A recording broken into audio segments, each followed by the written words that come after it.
Bismillahirrahmanirrahim. Assalamualaikum warahmatullahi wabarakatuh. Innal hamdalillah nahmaduhu wa nasta'inuhu wa nastaghfiruh wa natubu ilaih wa na'udzu billahi min shururi anfusina wa sayyiati a'malina. Man yahdihillahu fala mudilla lahu wa man yudlil fala hadiya lahu. Asyhadu an la ilaha illallah wahdahu la syarika lah wa asyhadu anna Muhammadan abduhu wa rasuluh. Ya ayyuhalladzina amanu taqullaha haqqa tuqatih wa la tamutunna illa wa antum muslimun.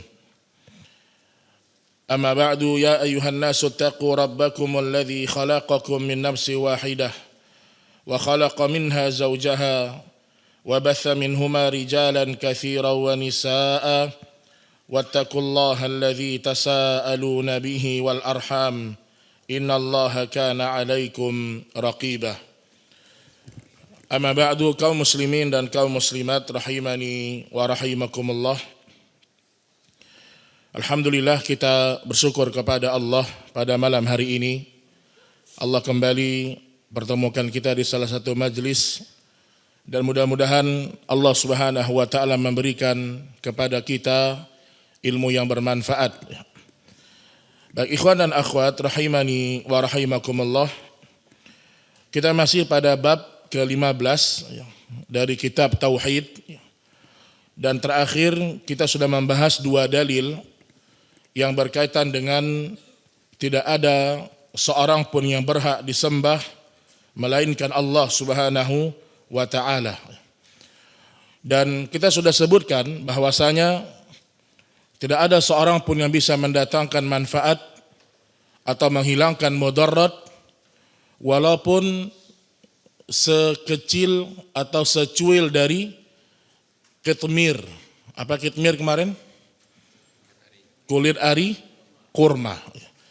Begitulah permisalan dari Allah Subhanahu wa ta'ala tentang lemahnya makhluk, tentang lemahnya manusia, lemahnya yang disembah selain Allah Subhanahu wa ta'ala. Baik, pada pertemuan ini kita masuk pada dalil yang ketiga, yaitu berkaitan dengan sejarah perang Uhud.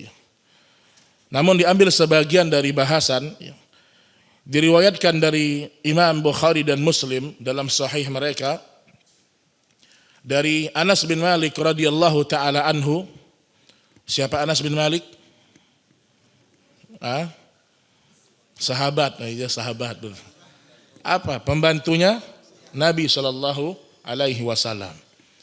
Siapa nama ibunya Anas bin Malik?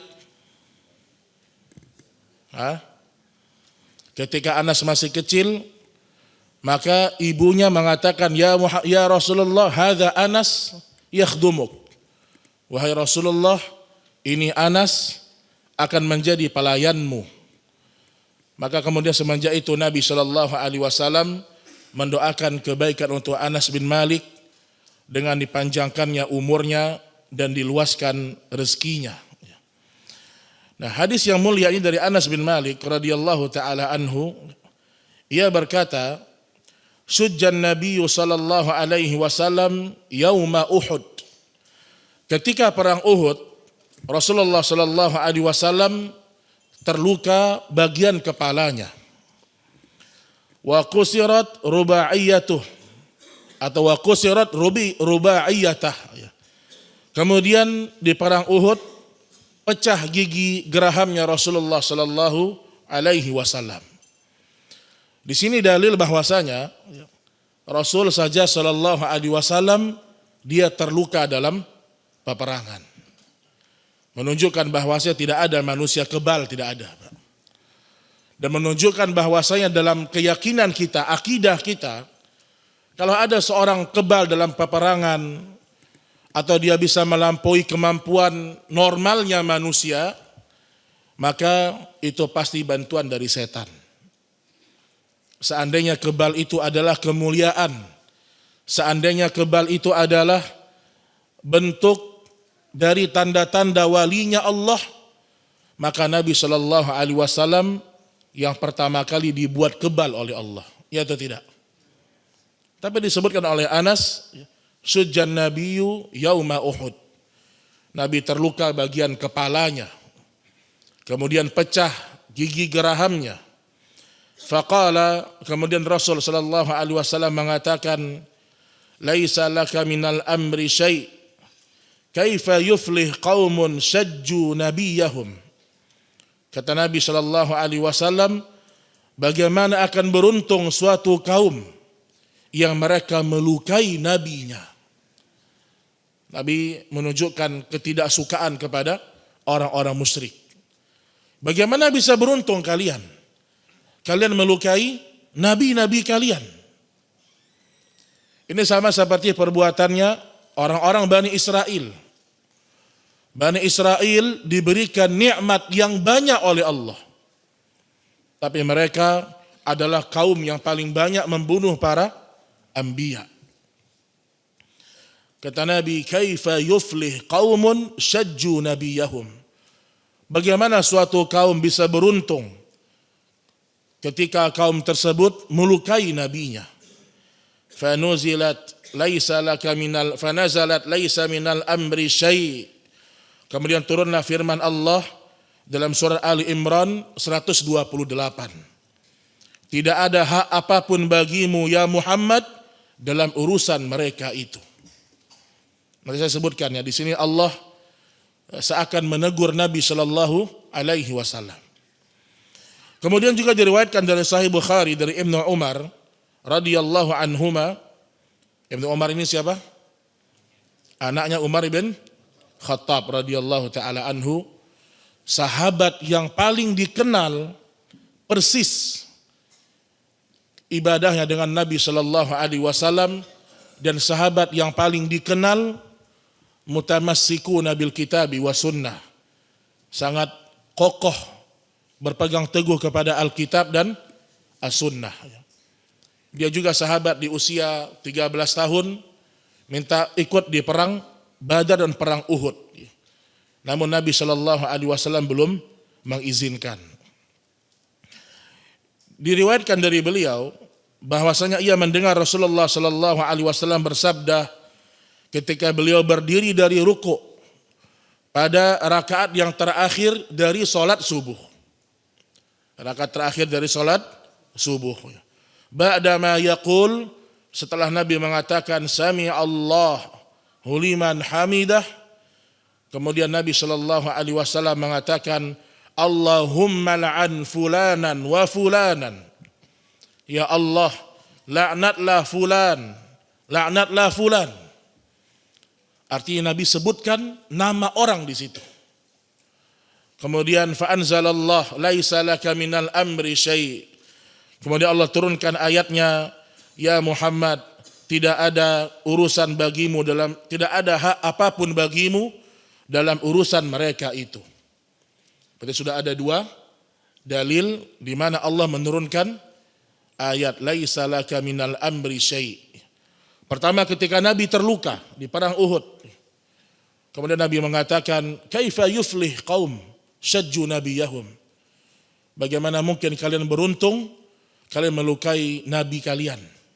Allah turunkan ayat, tidak ada hak bagimu ya Muhammad dalam urusan mereka.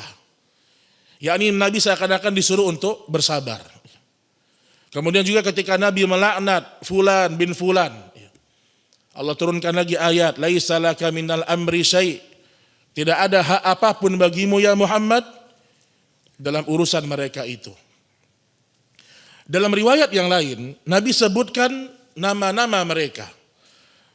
Ternyata nama-nama ini nanti pada akhirnya masuk Islam.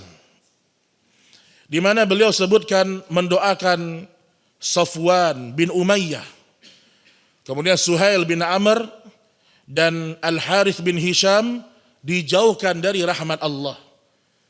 Maksud dijauhkan dari rahmat Allah, Nabi melaknat. Jadi Nabi seakan mendahului Allah. Seakan mendahului Allah karena beratnya cobaan yang menimpa kaum muslimin.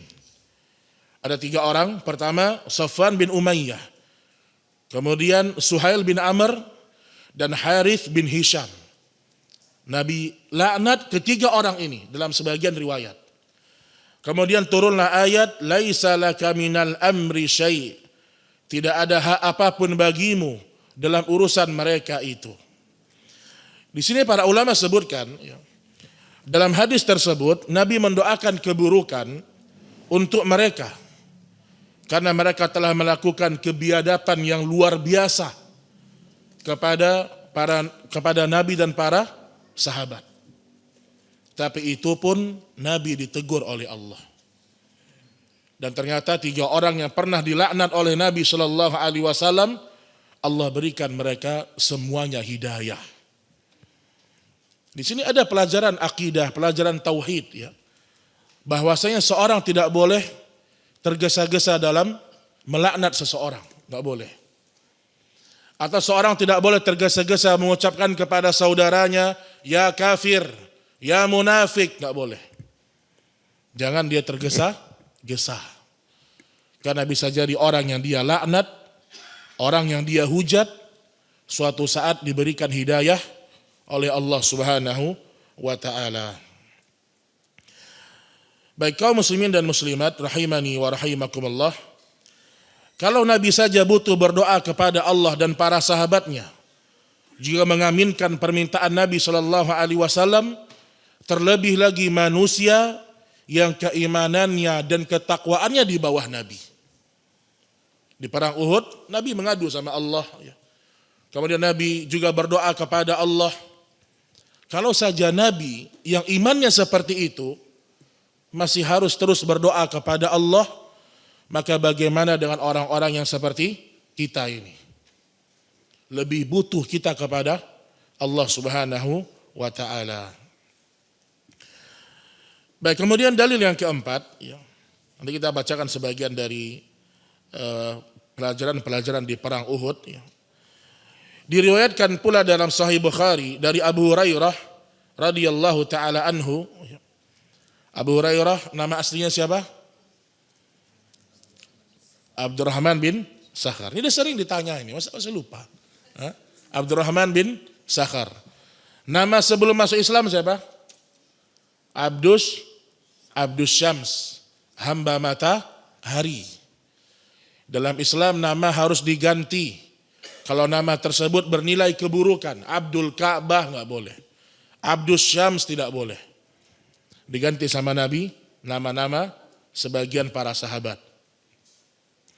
Abu Hurairah ia berkata, ketika diturunkan kepada Rasulullah surat Asy-Syu'ara 214, wa anzir ashiratakal aqrabin, dan berikanlah peringatan kepada keluarga terdekatmu ya Muhammad.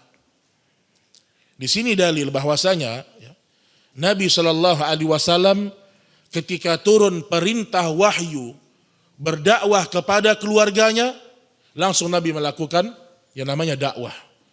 Nabi tidak tunggu seminggu, tunggu setahun, tidak, langsung.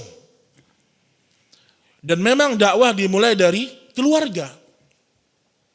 Dakwah dimulai dari keluarga. Dan kita ingat dengan kisahnya Nabi Ibrahim, bagaimana beliau mendakwahkan ayahnya. Apa isi dakwah pertama Nabi Ibrahim kepada ayahnya apa? Tentang apa jemaah? Tentang tauhid. Ya abati lima ta'budu ma la yasma'u wa la yubasir wa la yughni anka syai'ah. Wahai ayahku tercinta, kenapa engkau sembah sesuatu yang tidak bisa mendengar, tidak bisa melihat, dan tidak bisa mendatangkan manfaat kepadamu? Ngapain disembah? Saya sampaikan kemarin di subuh di Masjid Istiqamah. Di antara faedah ayat ini apa? Ucapannya Ibrahim, ya abati lima ta'budu ma la yasma'u wa la yubasiru wa la yughni anka syai'a. Nabi Ibrahim mengajak ayahnya berfikir. Mengajak ayahnya untuk berfikir. Di sini metode dalam dakwah juga demikian. Jadi enggak mesti kita harus selalu sampaikan dalil. Iya, dalil disampaikan, tapi terkadang perlu diawali dengan muqaddimah. Jadi nggak benar juga kalau misalnya gini nih, Ustadz, kenapa kita nggak boleh minta ke kuburnya orang soleh? Haram. Yang penting nggak boleh haram. Emang kenapa Ustadz? Nggak boleh haram. Dalilnya ada. Ini juga salah cara dakwah begini Pak. Ustadz, kenapa kita nggak boleh transaksi riba Ustadz? Yang penting haram. Bisa seperti itu dakwah? Nggak bisa Pak. Dakwah tuh harus terkadang kita ngajak orang berpikir. Sebagaimana Ibrahim menjelaskan kepada ayahnya. Kenapa engkau sembah patung yang tidak bisa mendengar, tidak bisa melihat, dan tidak bisa mengabulkan permohonanmu? Diajak orang untuk berpikir. Kemudian juga misalnya Ibrahim mengatakan kepada ayah, ya abati, la ta'budis syaitan. Wahai ayahku, janganlah engkau sembah syaitan. Dan ternyata Ibrahim, dia juga menyebutkan, inni akhafu ayyamassaka azab. Wahai ayahku, aku takut engkau ditimpa azab oleh Allah. Menunjukkan Ibrahim ketika berdakwah ada nilai-nilai kasih sayang. Ada nilai-nilai kasih sayang. Nah, ketika turun ayat Allah, wa anzir ashiratakal aqrabin, kemudian Nabi langsung mengumpulkan seluruh keluarganya. Ketika turun, wa anzir ashiratakal aqrabin, Nabi berdiri dan berkata, ya ma'syaral Quraisy, wahai orang-orang Quraisy, tebuslah diri kamu sekalian dari siksa Allah dengan memurnikan ibadah kepadanya. Sedikit pun aku tidak bisa berbuat apa-apa di hadapan Allah untuk kalian. La ugni ankum minallahi syai'a. Aku sebagai keluarga kalian, walaupun aku nabi, aku utusannya Allah, aku tidak bisa memberikan bantuan kepada kalian di hadapan Allah. Ini ucapan Nabi langsung, Pak. Di sini ada nilai akidah yang sangat besar. Kalau saja Nabi tidak bisa mengabulkan atau memberikan pertolongan kepada keluarganya besok di hadapan Allah, apalagi keturunannya, ya atau tidak? Itu pun tak benar tak tidak gitu loh. Seandainya benar dia keturunan Nabi, itu pun gak manfaat. Gak manfaat, Pak. Itu pun kalau benar. Apalagi kalau salah. Nabi langsung ngomong di hadapan orang-orang Quraisy, la ugni ankum minallahi syai'a. Aku gak bisa selamatkan kalian di hadapan Allah. Wahai Abbas bin Abdul Muttalib. Lihat, Nabi langsung sebutkan nama keluarga-keluarga besarnya. Wahai Abbas bin Abdul Muttalib, sedikit pun aku tidak bisa berbuat apa-apa untukmu di hadapan Allah. Disebutkan nama Abbas bin Abdul Muttalib. Wahai Safiyah, bibi Rasulullah, sedikit pun aku tidak bisa berbuat apa-apa untukmu di hadapan Allah nanti. Ini Safiyah, bibinya Rasul sallallahu alaihi wasallam. Kemudian Nabi mengatakan kepada anaknya, ya Fatimah binti Rasulillah, saluni min mali. Wahai Fatimah, kalau di dunia ini engkau minta harta kepadaku, aku akan berikan. Walakin la ugni anki minallahi syai'a. Tapi besok ya Fatimah, di hadapan Allah, aku tidak bisa menyelamatkanmu sedikit pun. Di sini dalil, di akhirat kita masing-masing, Pak. Di akhirat kita masing-masing. Seorang ayah diselamatkan dirinya sendiri. Seorang ibu diselamatkan dirinya sendiri. Seorang anak diselamatkan dirinya sendiri. Jadi jangan pernah berpikir bersandar kepada sosok-sosok soleh yang ada di sebelah kita. Oh tenang Ustaz. Memang saya ini preman Ustaz. Tapi ponakan saya hafiz Quran. Masya Allah. Katanya bisa memberikan syafaat 70 keluarga yang dia bisa kasih syafaat. Tidak bisa Pak. Jangan pernah bersandar kepada amalnya orang. Jangan pernah bersandar kepada amalnya orang. Oh walaupun saya ini preman Ustaz, alhamdulillah anak saya yang ketiga mondok Ustaz, hafal Quran. Walaupun ayahnya brengsek tapi anaknya hafiz Quran. Nanti saya akan diselamatkan di akhirat. Nggak ada cerita. Jadi maksud saya, kalau Nabi saja sudah mengucapkan di hadapan Fatimah, anak putrinya tercinta, Nabi sebutkan, saya nggak bisa bantu engkau di hadapan Allah, maka apalagi orang-orang seperti kita. Ya, jadi ini perlu diingatkan bahwasanya dakwah kepada keluarga itu telah dilakukan oleh Nabi Shallallahu Alaihi Wasallam dan itu merupakan perintah Allah kepada Nabi Muhammad Shallallahu Alaihi Wasallam. Baik, disebutkan sisi pendalilan dari hadis ini, yaitu Nabi Shallallahu Alaihi Wasallam tidak bisa menyelamatkan orang terdekatnya dari neraka jahanam, bahkan putrinya yang sangat dia cintai. Jika Nabi tidak bisa menyelamatkan orang terdekatnya, lebih-lebih orang yang jauh nasabnya dari beliau, yang tidak layak untuk berdoa dan beribadah kepada beliau. Apa kata Nabi Shallallahu Alaihi Wasallam? Man bata'a bihi amaluh lam yusri' bihi nasabuh. Oh, ini hadis dibacakan di depan yang ngaku-ngaku itu panasan, Pak. Masya Allah. Ini hadis ini dibacakan di hadapan mereka, panas, Pak. Apa bunyi hadisnya? Wa man bata'a bihi amaluh, barang siapa yang amalnya lambat, barang siapa yang amalnya sedikit, lam yusri' bihi nasabuh, maka nasabnya yang mulia itu tidak akan menambah percepatan amalnya. Nggak ada cerita. Nggak ada cerita mau anak fulan, mau anak fulan, mau anak kiai, mau keturunan Nabi. Kalau kafir neraka jahanam. Kalau ingkar sunnah masuk neraka. Nggak ada cerita. Makanya seorang kalau dia adalah benar keturunan Nabi, kemudian dia berpegang kepada sunnah, iya, kita lebih menghormati dia. Misalnya ada ustadz kita, misalnya ada ustadz sunnah, ternyata benar dia adalah garis keturunannya Rasulullah, iya kita muliakan dia. Lebih daripada orang-orang selain dia. Kalau dia mendakwahkan kepada sunnah. Intinya di situ, di situ. Kemudian ya,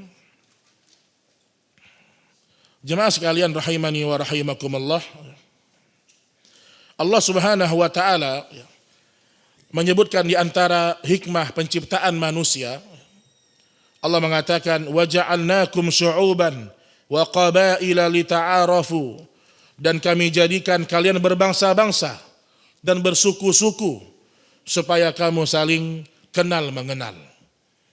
Para ulama sebutkan semakin banyaknya jumlah manusia dari berbagai suku, berbagai bangsa, tetap yang paling mulia di sisi Allah mereka yang paling bertakwa. Bilal bin Rabah, siapa Bilal ini siapa, Pak? Budak hamba sahaya, berkulit hitam.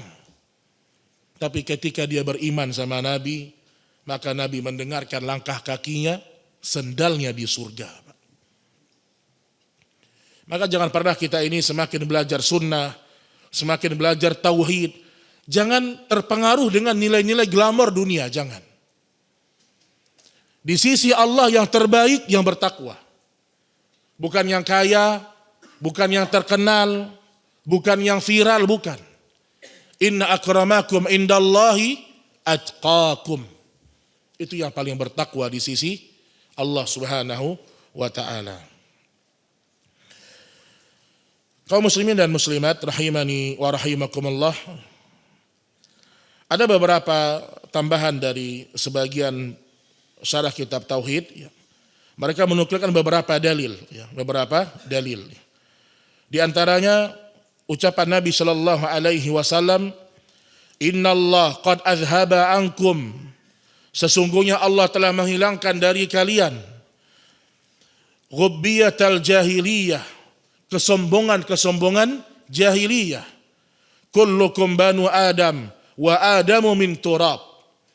Kalian seluruhnya dari keturunan Adam dan Adam berasal dari tanah. Jadi ada sifat-sifat kesombongan jahiliyah itu dihilangkan dari diri kita. Sifat ta'assub, sifat fanatik golongan, sifat merasa yang paling-paling, Masya Allah. Hilangkan semua dari diri kita.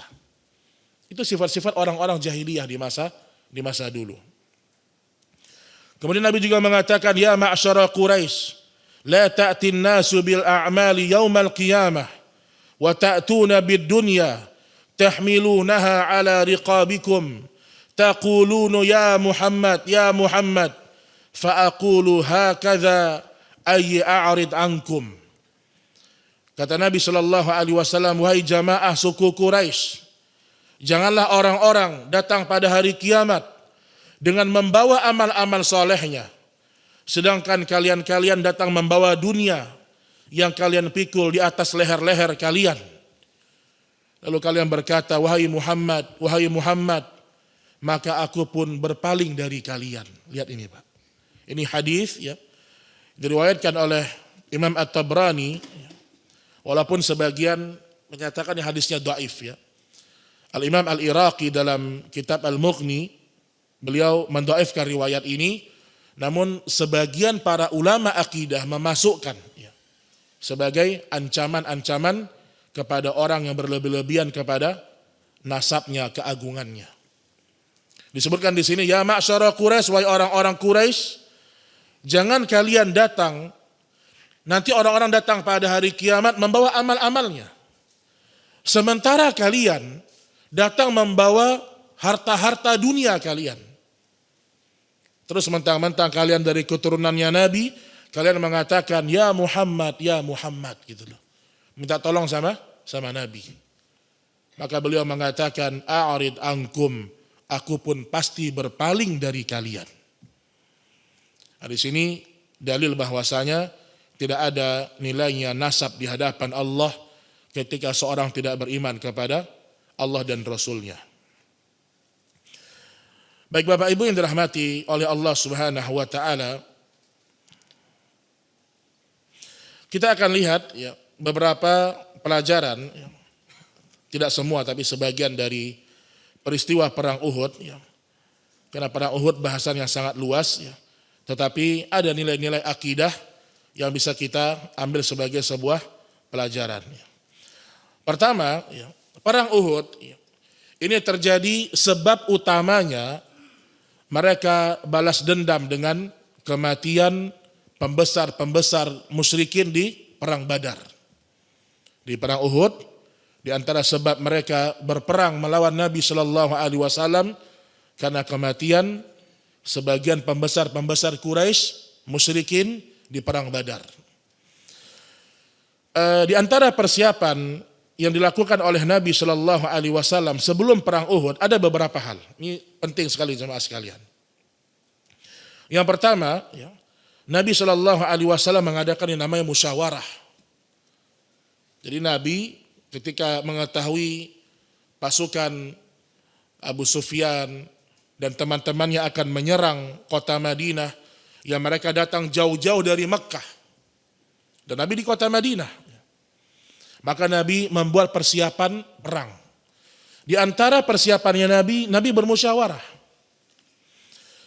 Disebutkan hal pertama yang terjadi, yang menjadi bahan musyawarah adalah, yaitu bagaimana mereka menjaga Rasulullah Sallallahu Alaihi Wasallam. Maka diputuskanlah, ingat Bapak Ibu, setiap terjadi perang, tujuan utamanya orang-orang musyrik untuk membunuh Rasulullah. Itu tujuan utamanya. Dan orang-orang musyrik di perang Uhud hampir berhasil membunuh Nabi. Tapi mereka sudah berhasil membuat informasi Nabi meninggal dunia. Nanti tersebar berita wafatnya Rasulullah Sallallahu Alaihi Wasallam. Akhirnya diputuskanlah ada pasukan khusus yang mengawal Rasulullah. Dalam perang Rasul dikawal Pak, iya atau tidak? Iya. Dalam dakwah nggak pakai pengawalan Nabi, enggak. Dalam perang Rasul dikawal, iya. Dalam dakwah tidak.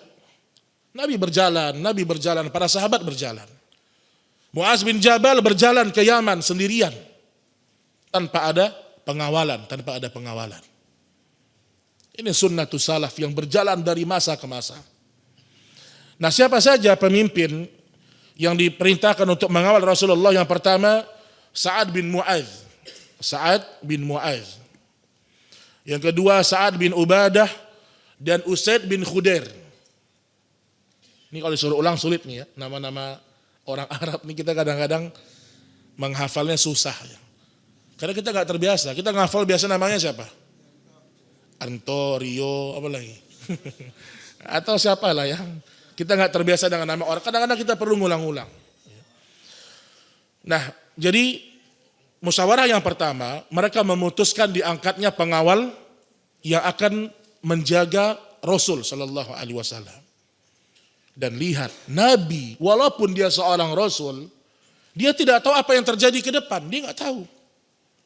Nabi nggak tahu, Pak. Sehingga Nabi buat musyawarah.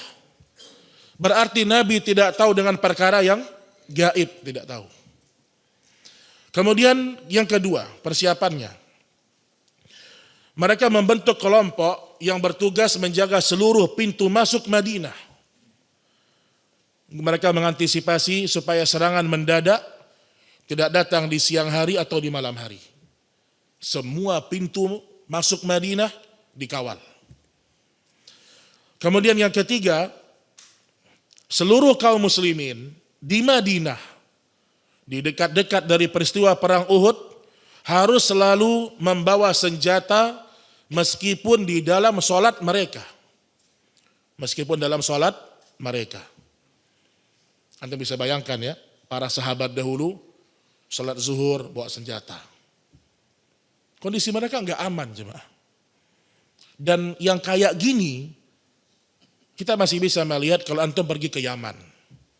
Antum pergi ke Yaman, antum bisa lihat ya. Pengawal syekh itu pakai apa namanya itu? Senjata AK berapa tuh nggak tahu lah. Panjang jemaah. Jadi kalau syekh itu ceramah di sebelahnya ada pengawalnya. Dan subhanallah Pak ya, terkadang lebih terkenal pengawalnya daripada syekhnya. Ada satu kisah menarik ya tentang Syekh Muqbil. Ya.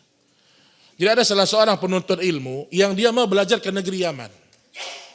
Akhirnya dia ketemu dengan Syekh Muqbil dan pengawalnya. Tadinya dia mengira Syekh Muqbil itu adalah yang jadi pengawal. Karena pengawalnya Syekh Muqbil itu jemaah, jenggotnya besar, kayak orang kayak syekh gitu. Sementara Syekh Muqbil badannya nggak terlalu besar, kurus. Jadi maksud saya, terkadang para ulama itu, mereka kalau sudah duduk sesama mereka, tidak terlihat mana yang ulama, mana yang alim di antara mereka. Ini ketawaduan mereka sebagaimana Nabi Shallallahu Alaihi Wasallam. Dulu orang-orang ketika ingin masuk Islam, di situ ada Nabi, ada Abu Bakar, ada Umar, ada Ibnu Mas'ud. Mereka nggak tahu mana Nabi, karena pakaiannya Nabi, cara Nabi berbicara, cara Nabi berinteraksi itu tidak berbeda. Oh, mentang-mentang Nabi kemudian pakaiannya beda, enggak. Sehingga sebagian mengatakan mana Rasulullah Shallallahu Alaihi Wasallam, padahal Nabi di hadapan dia. Artinya pakaiannya Nabi itu sebagaimana pakaian umumnya orang-orang di masa itu. Jadi nggak ada pakaian khusus, nggak ada. Jadi mereka membawa senjata untuk persiapan kaum muslimin. Nah di perang Uhud ini sebelum Nabi berperang, Nabi pernah bermimpi. Kata Rasul Sallallahu Alaihi Wasallam, Inni qad ra'aitu wallah khairan ra'aitu baqaran tuzbah. Demi Allah, aku bermimpi sesuatu yang baik. Aku bermimpi melihat sapi disembelih. Wa ra'aitu fi dhubabin sayfi thalman. Aku melihat ujung pedangku retak sedikit, kata Nabi. Yang pertama apa? Sapi disembelih. Kemudian ujung pedangku retak. Wa ra'aitu anni adkhaltu yadi fi dhir'in hasinah. Dan aku melihat diriku memasukkan tanganku di dalam baju perang yang sangat kuat. Di sini kata para ulama ada 3 makna dari mimpi Nabi. Sapi yang disembelih maksudnya adanya para sahabat yang nanti di perang Uhud akan terbunuh. Di antaranya siapa? Hamzah. Di antaranya siapa lagi? Mus'ab bin Umair, terbunuh di perang Uhud. Bahkan ada salah seorang sahabat di perang Uhud yang dia belum pernah sholat, belum pernah sujud sekalipun. Sampai sebagian sahabat mengatakan, kenapa tiba-tiba dia berada di pasukannya kita ya Rasulullah? Ternyata dia dapat hidayah masuk Islam. Kemudian dia terbunuh. Kemudian Nabi mengatakan, kalau kalian ingin melihat penduduk bumi yang belum pernah sujud kepada Allah sekalipun, ini orangnya. Masuk surga dia. Ada lagi sebagian sahabat yang dia berdoa kepada Allah. Jadi ada Sa'ad bin Abi Waqqas, dia doa sama Allah supaya dia bertemu dengan musuh yang hebat di perang Uhud, kemudian dia bisa mengalahkan musuh itu. Ada satu lagi sahabat, saya lupa namanya. Dia mengatakan, saya ingin berjumpa di perang Uhud dengan musuh yang paling hebat. Dan saya meminta kepada Allah, kalaupun saya wafat, dalam kondisi tubuh saya terpotong-potong. Dan ternyata benar jemaah. Allah mengabulkan doanya, dan sebagian riwayat disebutkan sahabat yang mulia ini, sampai hidungnya itu diikat di sebuah tali. Kemudian dia mengatakan, aku ingin ketika besok ditanya oleh Allah, kenapa tubuhmu terpotong-potong? Dia mengatakan, aku akan berkata, tubuh ini terpotong-potong ya Rabb, karena membela agamamu. Subhanallah, para sahabat. Antum bacalah sejarah sirah ya. Kalau antum malas beli bukunya, baca aja PDF-nya. Antum download aja Bekal Islam. Punya Ustaz siapa? Firanda. Download sirah Nabi 6 jilid. Lengkap, Masya Allah. Di antara buku sirah yang sangat lengkap, itu punya Ustaz Firanda. 6 jilid. Itu tinggal download. Yang penting ada kuota. Kalau nggak ada kuota ya sulit lah. Download, baca. Antum 6 jilid, ini harganya 1 juta lebih Pak. Mahal Pak. 1,5 kalau saya nggak salah. Sekarang beliau kasih gratis untuk kita. Baca jemaah. Antum setiap hari baca ya tentang masalah sirah. Banyak buku-buku yang lain, tapi di antara buku yang mudah difahami itu buku yang Ustadz guru kita tulis ya. Hafizahullah taala. Kemudian makna yang kedua dari retakan pedang Nabi, beliau menafsirkan adanya salah seorang dari kerabatnya Ahlul Bait yang juga akan terbunuh. Jadi kalau sapi yang disembelih, sahabat terbunuh. Iya. Banyak sahabat yang menjadi syuhada Uhud. Yang kedua, ada dari Ahlul Bait yang akan meninggal.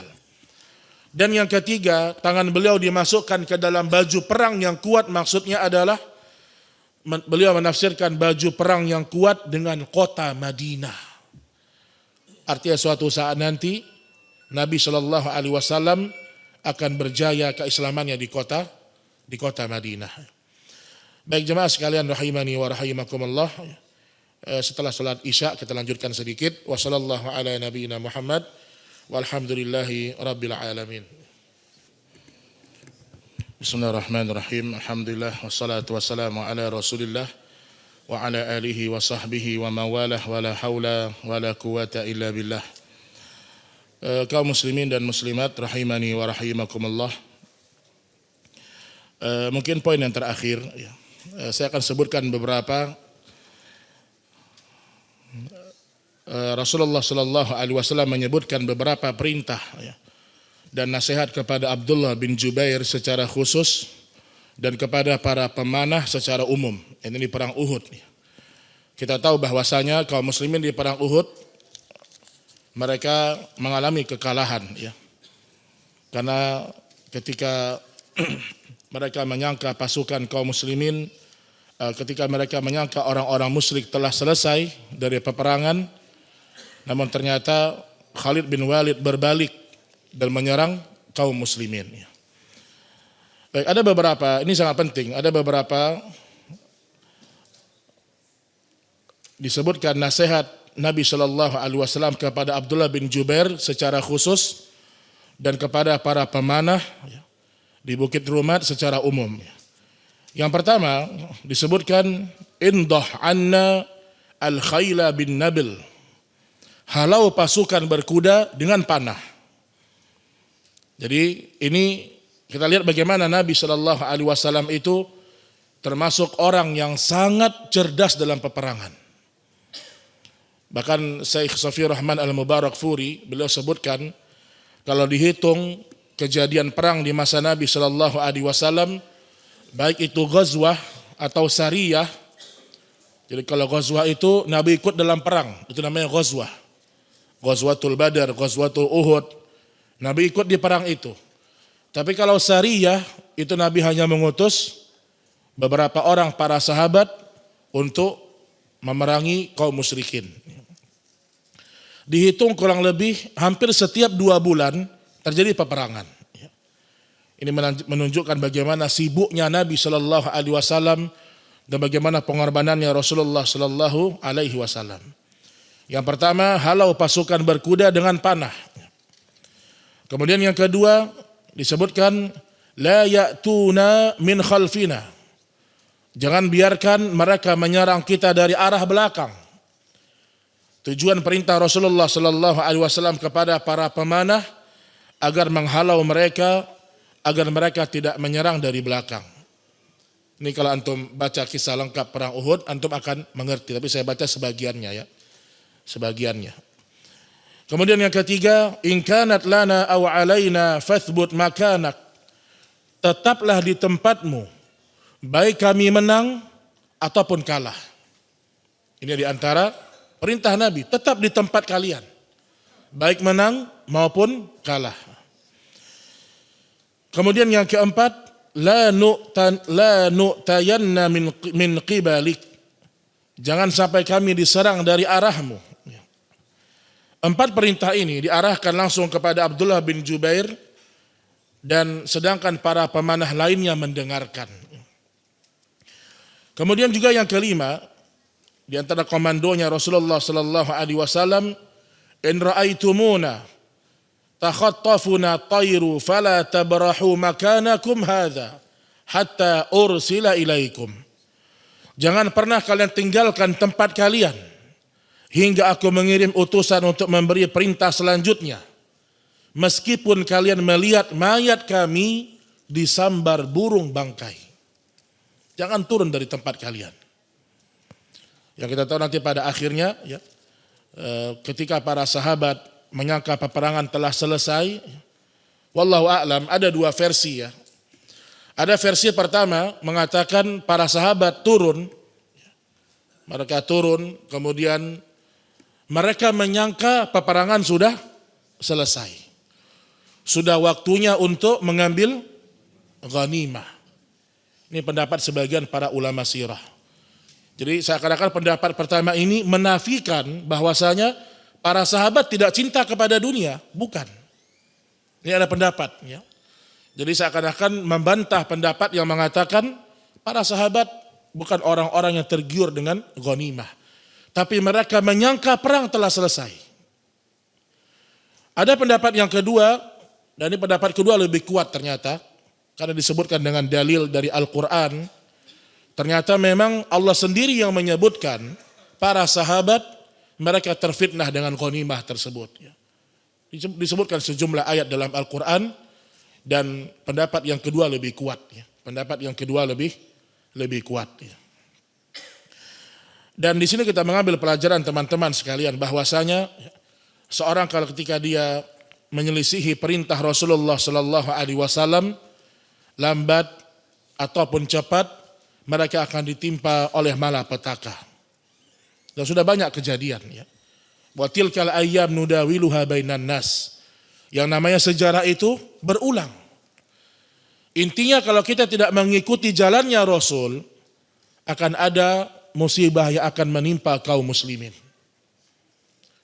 Maka selalu Allah mengatakan wa anna hadza sirati mustaqiman fattabi'uhu wa la tattabi'us subul fatafarraqa bikum an sabilih. Baik, ini dia jemaah sekalian rahimani wa rahimakumullah ya. Kita hanya baca sebagian dari peristiwa di perang Uhud ya. Dan nanti antum silakan rujuk ke kitab-kitab membahas masalah perang Uhud. Karena kalau kita jabarkan mungkin butuh beberapa pertemuan. Ya. Wallahu a'lam bishawab. Mungkin sebelum kita akhiri, kalau ada pertanyaan dipersilahkan jemaah sekalian. Baik, sebentar, ini ada pertanyaan yang masuk ya, saya baca dulu ya.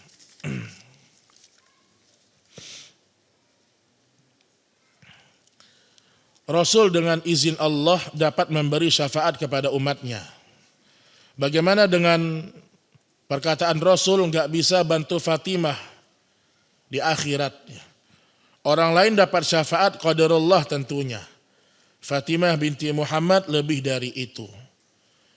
Ini sama saja yang nanya seakan-akan bertanya, berarti Nabi salah ngomong kan gitu Pak. Hati-hati bertanya Pak. Ya. Ini dibilang di sini, Rasul dengan izin Allah dapat memberi syafaat kepada umatnya. Bagaimana dengan perkataan Rasul nggak bisa bantu Fatimah? Rasul nggak bisa bantu Fatimah. Itulah yang hak dari lisannya Nabi. La ughni anki minallahi syai'a.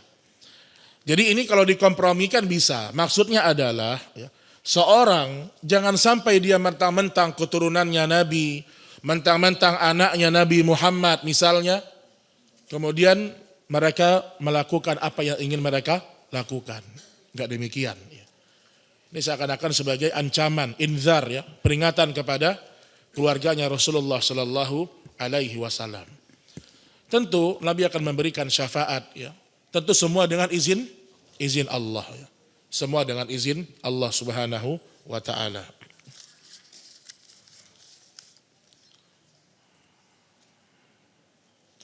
Assalamualaikum Ustaz. Pak Assalamualaikum warab tawarab WRWB.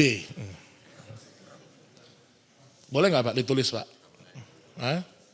Serius nggak boleh Pak? Jadi kita ngirim WA nih. Ada orang ngirim ke antum. Assalamualaikum Ustaz. Ana jawab WSWRWB. Boleh nggak? Yang bilang boleh angkat tangan. Kenapa boleh? Kenapa boleh?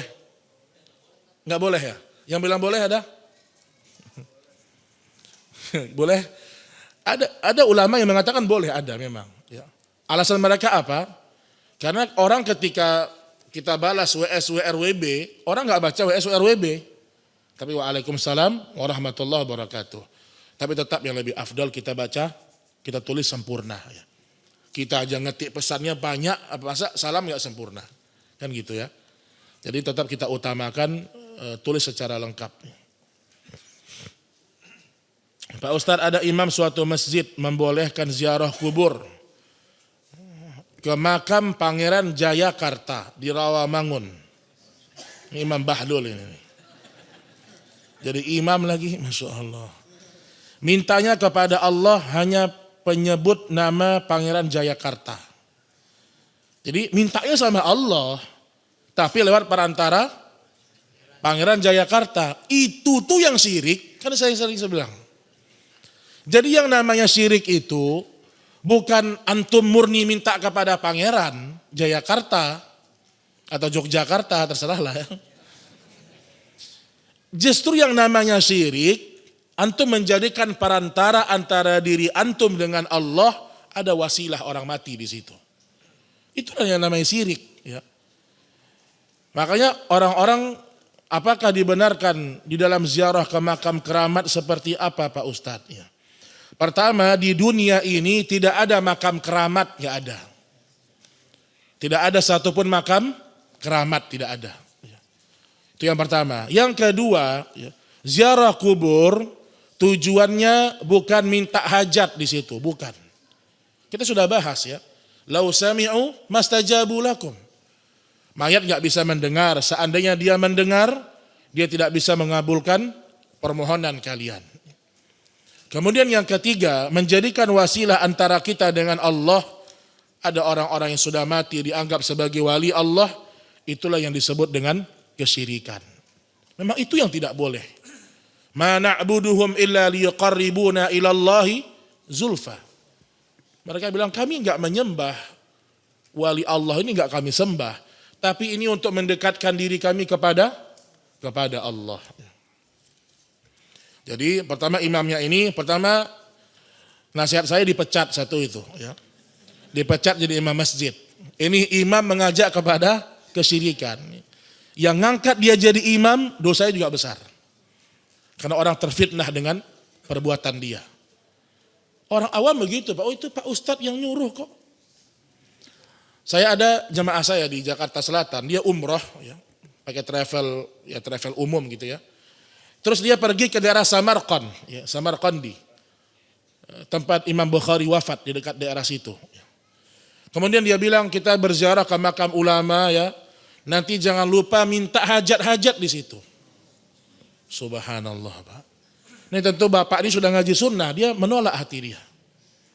Tapi gara-gara ustadz pembimbingnya yang menyuruh, akhirnya jemaah ngikut semua.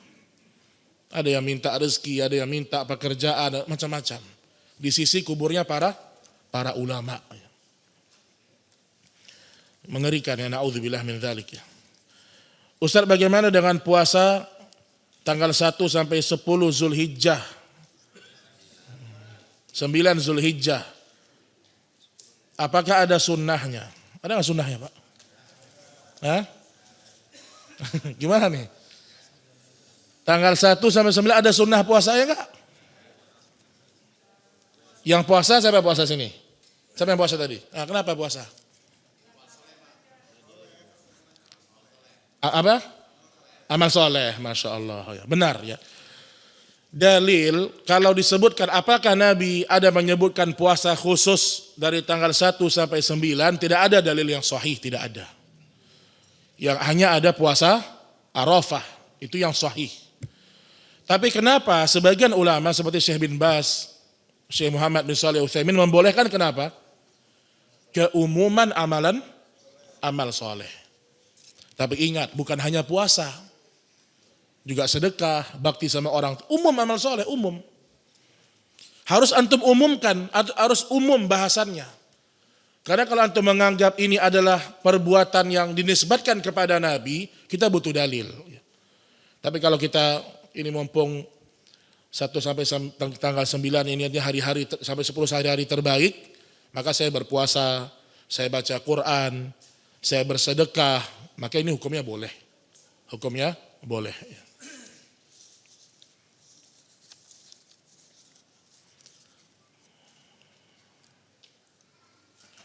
Ustaz, saya pernah dengar bahwa sholat syuruk bagi wanita di rumah dibolehkan.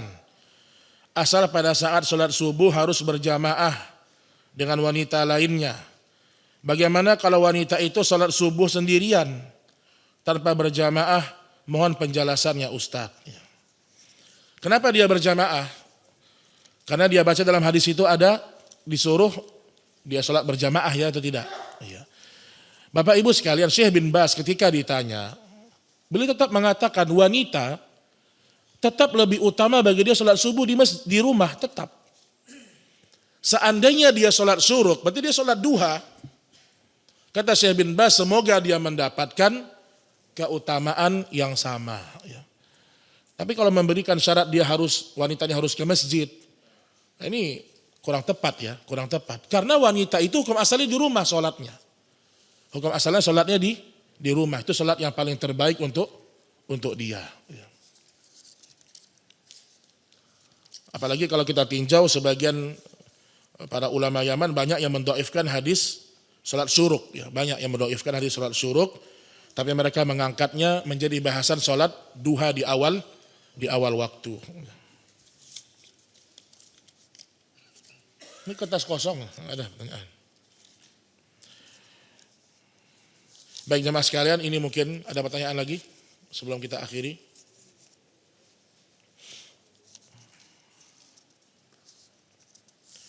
Baik, ini mungkin yang bisa kita sampaikan pada pertemuan kali ini. Mudah-mudahan Allah Subhanahu wa taala memberikan kepada kita keutamaan majalisul ilm. Wa sallallahu ala nabiyina Muhammad, subhanakallahumma wa bihamdik, asyhadu an la ilaha illa anta, astaghfiruka wa atubu ilaik. Tsumma assalamu alaikum warahmatullahi wabarakatuh.